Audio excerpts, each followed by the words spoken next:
కడాన తిరుమల లడ్డు కూడా నాసి రకం. నాకైతే ఆశ్చర్యం వేస్తుంది. ఎన్ని కంప్లైంట్ చేసినా కడాన వెంకటేశ్వర స్వామి పవిత్రతను దెబ్బతీశారు. ఎన్నోసార్లు చెప్పాం. అక్కడ ఎంత దుర్మార్గంగా ప్రయత్నం చేశారంటే అంత దుర్మార్గంగా ప్రవర్తించారు.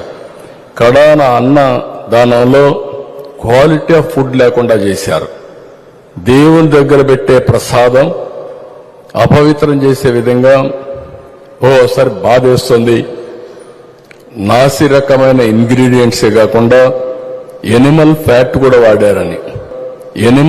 కూడా వాడారని ఏది గీకు బదులు ఈరోజు స్వచ్ఛమైన గీ తెమన్నాం, ప్రక్షాళన చేయమన్నాం.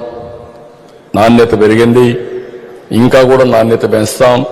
అల్టిమేట్ గా వెంకటేశ్వర స్వామి మన రాష్ట్రంలో